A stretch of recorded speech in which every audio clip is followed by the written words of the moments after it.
Bueno, el rumbo de la tarde. Muchas personalidades, a pesar de que el velatorio en la funeraria Blandino de el símbolo del merengue Johnny Ventura es privado, ¿no?, de su familia, pero muchas personalidades se han acercado a la funeraria a presentar sus condolencias. Lo que yo decía ahorita, que entendía que iba a ser así. Sí. Juan Luis Guerra estuvo en la funeraria hace un rato y otras figuras. La verdad que lo de Johnny Ventura ha creado conmoción a nivel mundial. Señores, hasta en una estación del tren en Alemania, en uno de esas pantallas que hay de publicidad y que pasan informaciones, noticias, estaba fija permanentemente la imagen de Johnny Ventura y lo señalaba como una leyenda de la música tropical. Así es. Y Eddie Palmieri en su cuenta de Twitter también, una de las figuras de la salsa, se despide diciéndole hasta luego, adiós amigo de siempre, Johnny Ventura, rey del merengue, el caballo mayor. Mucha gente en todas partes del mundo ha sentido la partida inesperada de Johnny Ventura. Johnny Ventura. Sí, señor. Ha sido una manifestación de duelo, yo diría, como merecía un hombre de la trayectoria de Johnny Ventura. Y qué bueno que haya sido así. La viuda de Jovenel Moïse, el asesinado presidente de Haití, viajó nuevamente a los Estados Unidos, esta vez en compañía de sus hijos, según las informaciones, a recibir tratamiento médico. Pero si estaba de recibir tratamientos médicos, ¿a qué regresó a Haití? Al funeral de su esposa. Digo, yo estoy partiendo de la lógica. No, eso debía ser, ¿verdad? El secretario general de la OEA dio positivo al COVID-19, secretario Almagro, pero hasta ahora no tiene síntomas. Oye, esto no termina, Jordi. Y hay gente que no quiere entender que esto no termina. Sí. Qué cosa. Pero la Dirección General de Contrataciones Públicas demandó sanciones administrativas por la violación a la Ley 34006 a raíz de una investigación de oficio. La Dirección General de Contrataciones Públicas identificó irregularidades en la adquisición por parte del Ayuntamiento de Puerto Plata de unos terrenos para construir el relleno sanitario en el municipio de San Felipe, en Puerto Plata. El contrato fue realizado al margen de la ley 34006, razón por lo que la dirección demandó la aplicación de sanciones administrativas. El alcalde de San Felipe de Puerto Plata es Roquelito García. Oye, una cosa, las contrataciones públicas dispuso sanciones disciplinarias por el dinero que se entregó a los artistas, los 100 millones de pesos el año pasado, en diciembre del año pasado. Pero en ningún sitio se dijo cuáles son las sanciones, ni quién la impondría, ni quién las recibiría. Simplemente decidió eso. ¿Usted me desembrolla el trompo, señor? Mira, en Israel autorizaron ya la tercera dosis de la vacuna. La tercera dosis de la vacuna autorizada ya en Israel. Y dicen que hay que ir pensando, la Pfizer en un estudio que realizó, señala, incluso lo sometió a la FDA de los Estados Unidos, de que será necesaria una tercera dosis, naturalmente después de transcurrido los 6 meses de haberse puesto las 2 dosis. Claro, que eso fue lo que hizo Inglaterra, que la puso para septiembre, el revisar el protocolo y en septiembre tomar la decisión de iniciar la tercera dosis. 6 meses después de la segunda dosis, mínimo. Ese es el tema. Bueno, en Israel autorizaron la tercera dosis, pero es para mayores de 60 años. El ministro de Sanidad israelí decidió hoy comenzar a aplicar una tercera dosis de la vacuna contra el COVID-19 a personas mayores de 60 años, anunció hoy el primer ministro Naftali Bennett. A partir de este domingo, los hospitales y los centros de salud permitirán que la población mayor reciba una tercera dosis. Compartiremos toda la información que tengamos con el resto de la comunidad internacional a medida que avancemos. Esta tercera dosis será administrada a aquellas personas que superen la edad mínima establecida y que hayan recibido su segunda dosis hace al menos 5 meses. Ese es el tema. Ese es el tema. O sea, el tiempo en que deben ponérsela y sobre la base de cuál decisión ponerse las vacunas. Hay decires incluso de uno y otro de que deben ser 2 de una y 1 de otra. Se ha hablado de 3 de las mismas incluso. En Estados Unidos se habla ya de la vacunación para niños menores de 2 a 12 años, ya está de 12 en adelante. Se está anunciando que próximamente, muy rápido, quizá en 1, 2 meses, 3 meses, ya niños de esa edad van a ser inoculados también con la vacuna del COVID. Y se está hablando de que sería posiblemente una sola vacuna para los niños. Quizás por su grado de resistencia mayor que se ha probado hasta ahora, sería una sola dosis. Por eso está todavía en estudios y se está haciendo anuncios adelantados de que se camina hacia ahí. Buscando el tema de las sanciones que impone contrataciones públicas, o sea que sugiere, pudieran ser amonestación escrita, suspensión sin disfrute de salario hasta por 6 meses o despido sin responsabilidad patronal o sometimiento a la justicia. Oye, 4 modalidades. Pero no se ha dicho cuál le aplicaron a la gente que dieron los 100 millones de pesos a los artistas. Bueno. Violentando los procedimientos. A las reinas del Caribe no le ha ido muy bien. Imagínate. En los Juegos Olímpicos. Perdieron su tercer partido frente al equipo de Corea. La selección de Corea derrotó a la República Dominicana 3-2 y en un partido correspondiente al grupo A del torneo de voleibol femenino de los Juegos Olímpicos de Tokio 2020.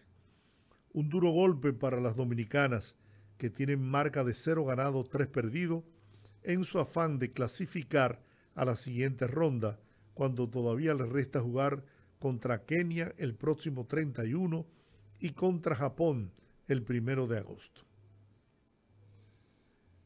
Bueno. Ellas podrían ganar todavía quizás 1 o 2 partidos, porque ya están fuera. Pero le habíamos ganado a las coreanas en la Liga de Naciones. Sí, pues están fuera de liga ya. Porque esos equipos son muy duros, Giorgi. No, pero las reinas del Caribe son durísimas también. Son duras, lo que pasa es que son duras en unos niveles buenos. Incluso yo oí a Cristóbal Marte explicando una cosa de uno de los problemas que tienen países como el nuestro, cuando tienen un equipo de voleibol, por ejemplo, en este caso, tan fuerte como las reinas del Caribe, y se tienen que enfrentar en juegos regionales, no necesariamente en las Olimpiadas, con un país, por ejemplo, como China. Dicen que el equipo chino, oye, lo componen como 150 jugadoras. De donde se escogen esas jugadoras de una proporción de 500 millones de personas. Imagínate. Pero entonces, oye, ¿cómo lo hacen? Te juega un equipo hoy, porque nada más pueden haber en la cancha las 12 personas que están en el roster. Te juegan hoy. Pero cuando te juegan el juego de mañana, te la cambian todito, te cambian una, te cambian dos, depende de la que hayas jugado bien con tal, y te arman otro equipo que te rompen el esquema de juego que tú tienes contra ese país o contra ese equipo.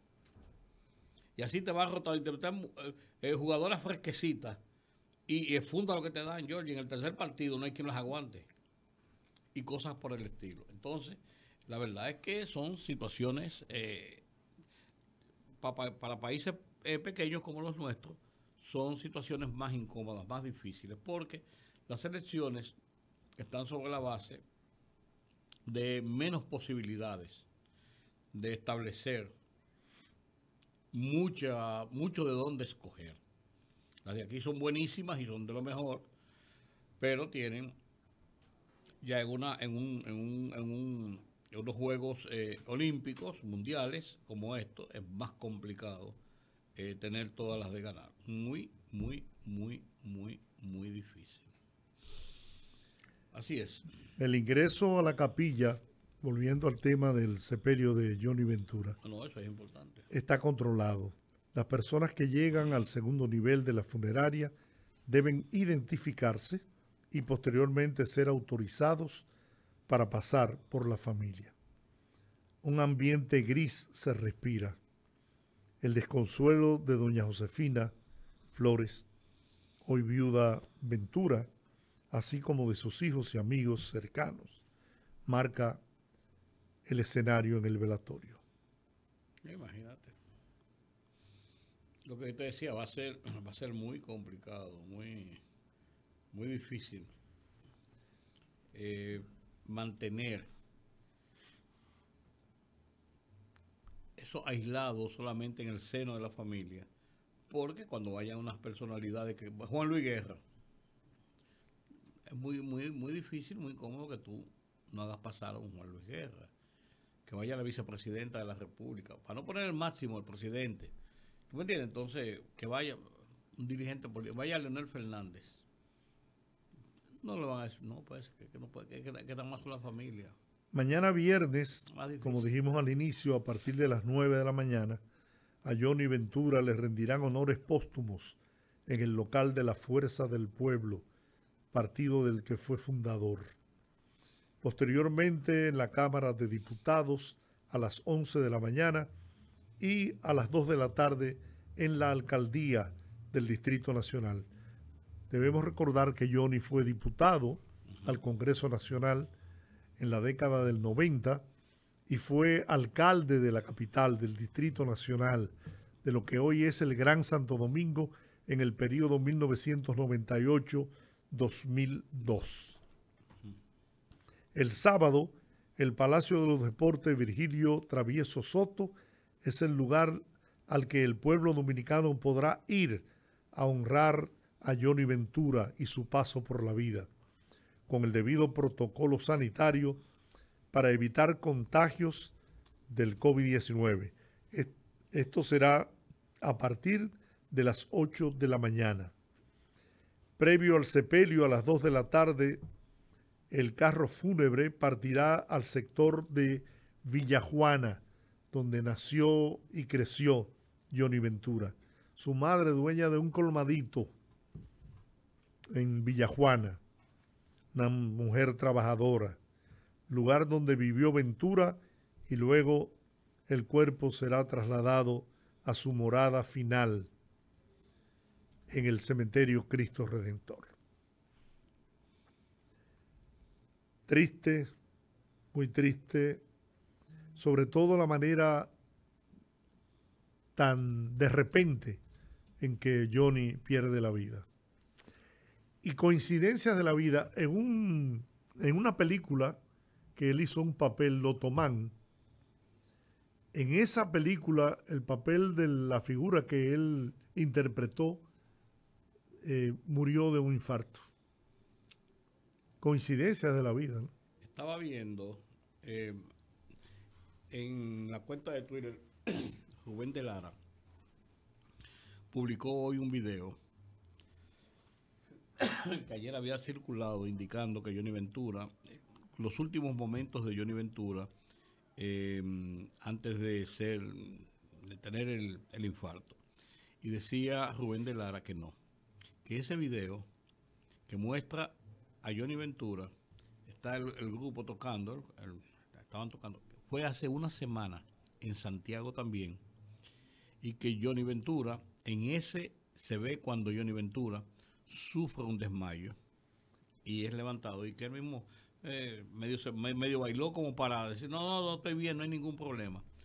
Y que eso ocurrió hace una semana, dice Rubén de Lara, que es una persona conocida, caramba, y que ese quizás pudo haber sido un preludio de que ya venía un debilitamiento por alguna razón en su condición física, porque circuló el video anoche diciendo que había ocurrido ese mismo día, o sea, ayer a mediodía, antes de que cuando sufriera el infarto, antes de que se sufriera el desenlace. En otro orden, el Ministerio de Agricultura de la República Dominicana informó anoche que análisis practicados a cerdos criollos en granjas y de crianzas de traspatio dieron como resultado la presencia de la fiebre porcina africana en una reducida población de los cerdos, por lo que aplicará una serie de medidas de carácter preventivo. Los estudios realizados a 389 muestras de estos animales fueron hechos por el laboratorio al Centro de Enfermedad Animal Plum Island de los Estados Unidos. Conforme a la nota de prensa, solo una reducida población de cerdos de crianza en traspatio y de las provincias Sánchez Ramírez y Montecristi dieron positivo a la enfermedad. Dijo que a través de la Dirección de Sanidad Animal dispuso poner en cuarentena las dos provincias, prohibir la movilización de cerdos vivos y matados desde y hacia esas demarcaciones. Bueno. Mientras tanto, el Departamento de Comercio y Agricultura de los Estados Unidos puso una veda a República Dominicana en cuanto a la importación de productos cárnicos procedentes de cerdos. Sí. En la provincia de Sánchez Ramírez la población de cerdos es de unos 15.000 cerdos y en Montecristi es de 4.600 cerdos aproximadamente. Pero estamos hablando de una población de cerdos en la República Dominicana de 1.500.000 a 1.600.000. Dice que es un consumo de 100.000 cerdos mensuales. No, la población me refiero. 1.500.000, 1.600.000. O sea que 20.000 cerdos no es representativo. El tema es que si es una peste y no se controla, podría si se extiende a todo el país, y recordemos, pasaría lo que pasó durante el año 1979, que hubo que eliminar totalmente toda la crianza, toda la existencia de los cerdos. Poner al país en un estado de veda durante 6 meses para después comenzar el proceso de repoblación porcina. Sí. Lo hizo el presidente Antonio Guzmán, un hombre conocedor de... Pero ha transcurrido mucho tiempo, hay nuevas tecnologías. Yo me atrevo a asegurar que no tiene nada que ver con esto, lógicamente, claro que no. Yo, por ejemplo, como con toda confianza el cerdo nacional que produce el supermercado nacional. El que te comiste anoche, la piernita, no fue necesariamente de ese. Pero, sí, pero ese cerdo es seguro. ¿Cómo que tú me dices? Indiscreto. Indiscreto. Sí, señor. Bueno. Mira, hace un rato estuvimos hablando sobre el tema de que si se cumplían, si eran 8 meses el plazo otorgado al Ministerio Público en el caso del pulpo para presentar formal sometimiento ante los tribunales. Tenemos la duda, yo lo escuché de voz de varios abogados, claro, incluso, claro.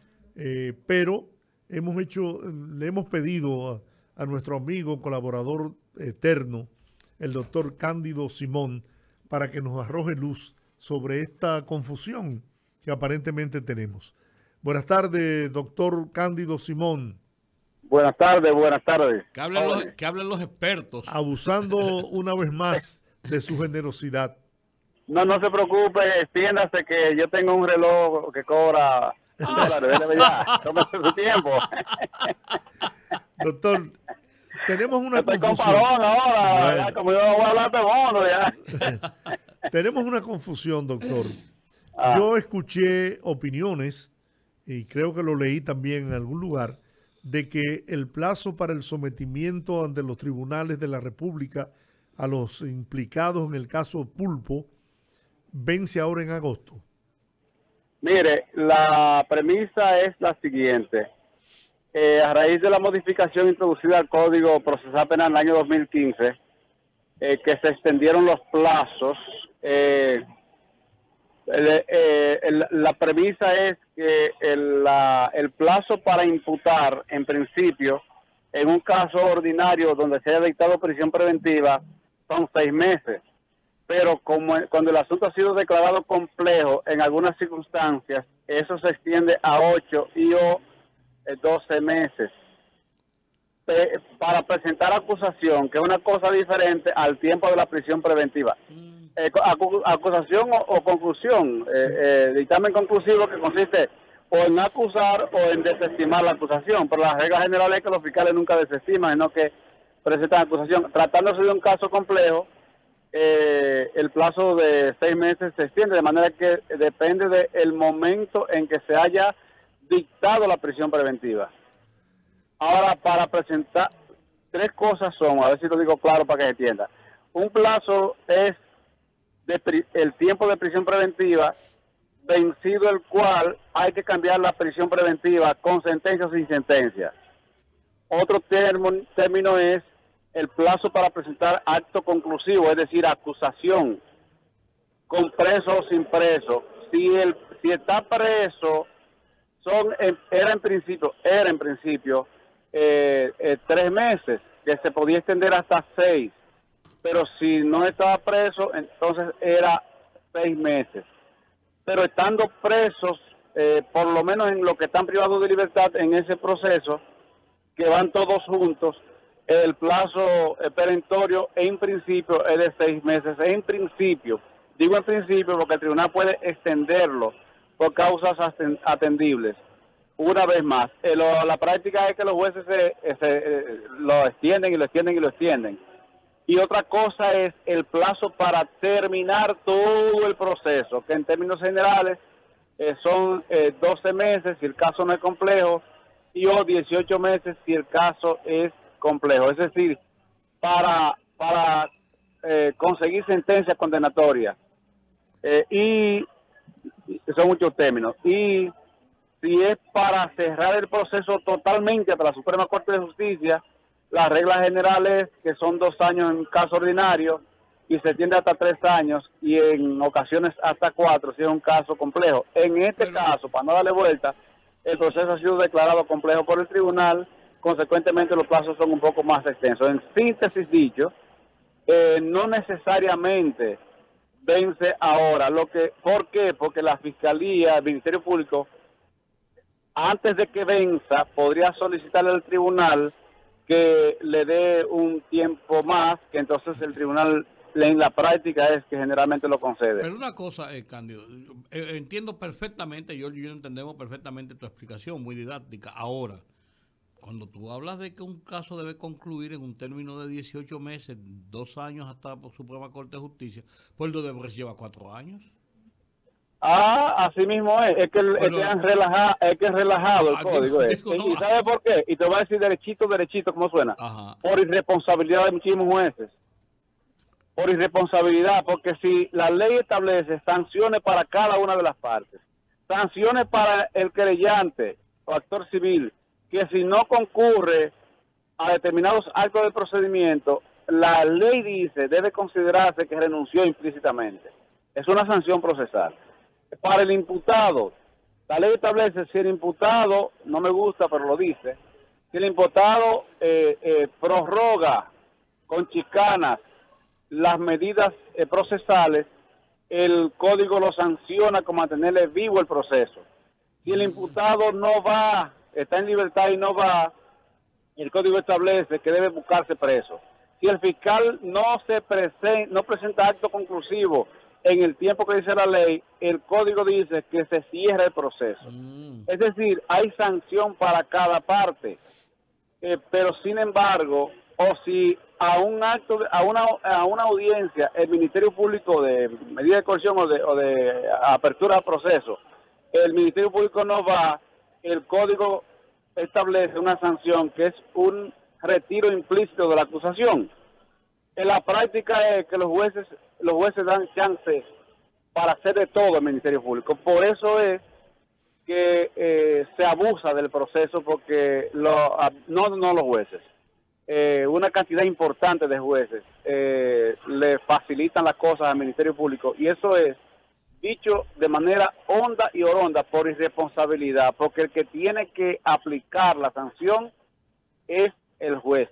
Lo que sucede es que en República Dominicana, por trancar gente, no desprestigian a nadie, pero en España, y estoy proponiendo al Congreso que se haga lo que establece el código, se incorpore lo que establece el Código Penal español, que cuando un juez, sabiendo que está violando la ley, la viola, aunque sea en perjuicio del imputado, la ley le llama eso, establece un tipo penal que se llama prevaricación penal culposa, es decir, que lo sancionan.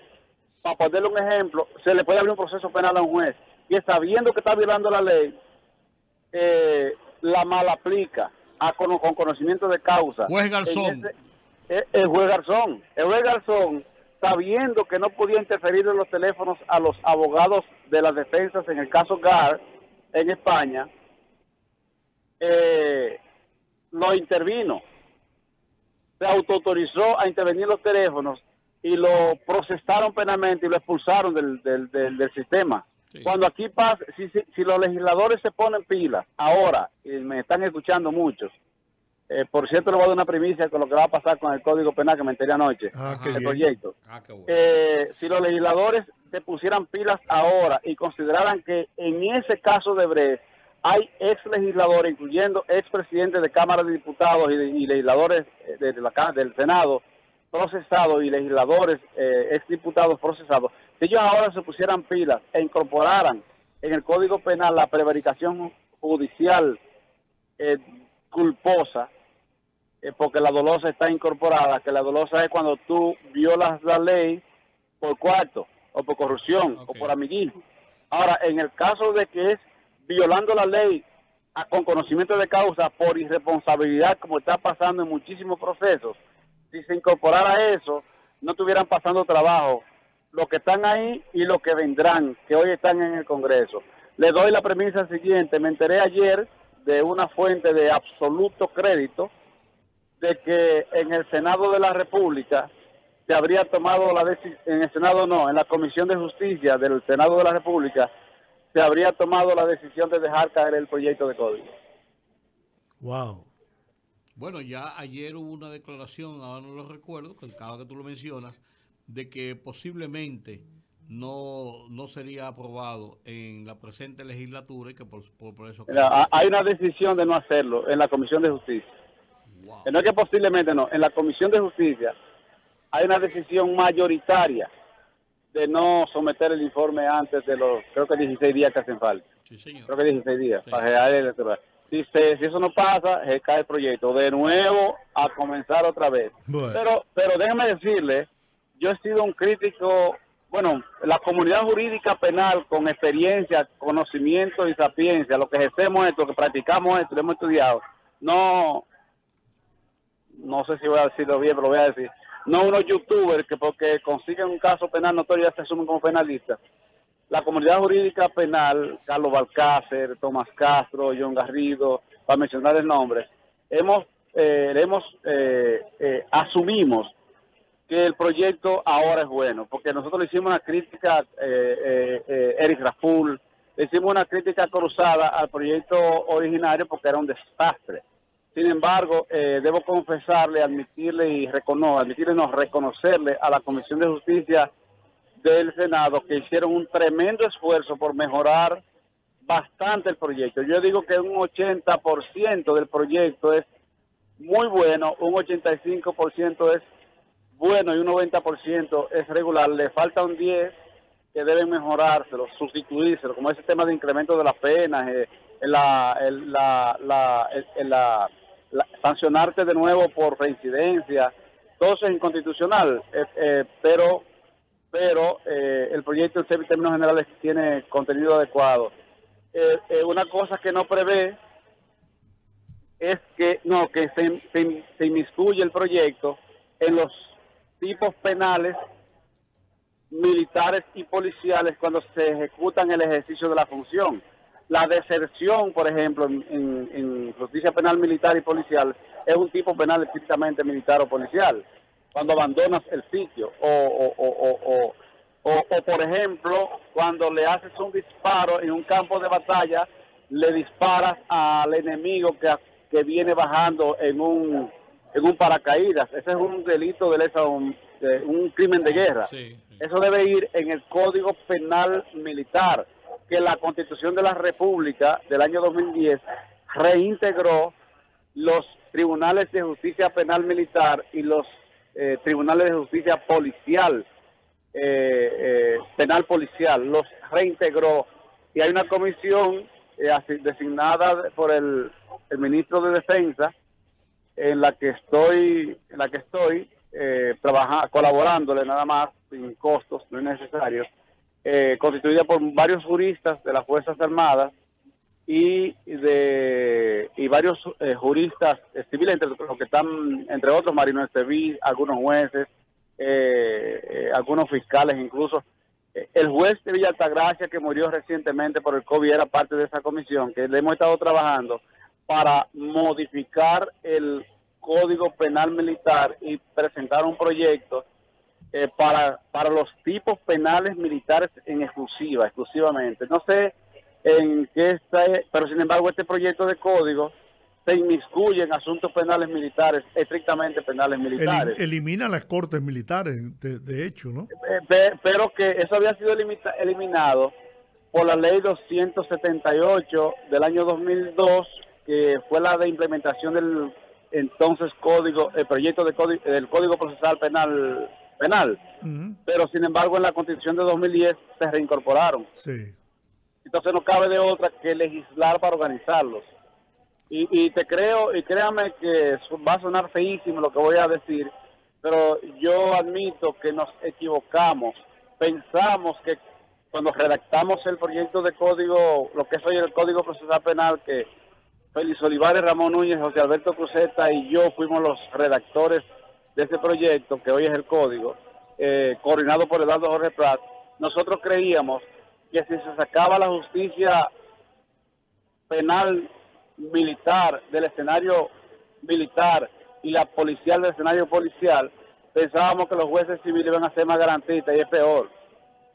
Cuando usted es militar, y sobre todo si es de alto rango, ahí es que los jueces civiles le dan con duro. Ejemplo, este señor de Santiago, Castellanos, ese hombre no hizo nada. Le montaron un gancho y los jueces lo mantuvieron preso preventivamente muchísimo tiempo, después para descargarlo después y dañarle la carrera, acaba de ser pensionado. O sea, los ciudadanos, los jueces ciudadanos no comprenden la función militar, la función policial. No comprenden que en el caso Villa Altagracia, oiga lo que estoy diciendo, en el caso Villa Altagracia, el coronel Mariñez no participó en eso. Sin embargo, un juez irresponsable de Villa Altagracia, que era defensor público, y lo estoy diciendo en voz alta, lo dije a él, de Villa Altagracia, dictó prisión preventiva porque los youtubers dijeron que él participó. Bien. El coronel Mariñez, el caso de los evangélicos de Villa Altagracia. Sí, claro. Yo no estoy para complacer peticiones, yo soy de la línea de Juan TH, que cuando no encuentra quién rabiar, se mira al espejo y le dice a tres malas palabras que está de frente. Doctor. O sea, me parece que un jurista no está para complacer peticiones y debemos ser muy directos y muy crudos para que la ciudadanía entienda que los policías y los militares son personas que trabajan a 12.000 voltios en la calle. Así es. Doctor, muchas gracias. Muchísimas gracias por toda esta explicación. Usted, como siempre, muy didáctico en todas sus exposiciones. Pero no paga los cafés. Un abrazo, doctor. Me debe uno. Yo no, siempre soy. Bien, Gracias, vamos a la pausa. Al regreso hablemos de economía. Ya está listo nuestro catedrático, doctor Antonio Siriaco Cruz.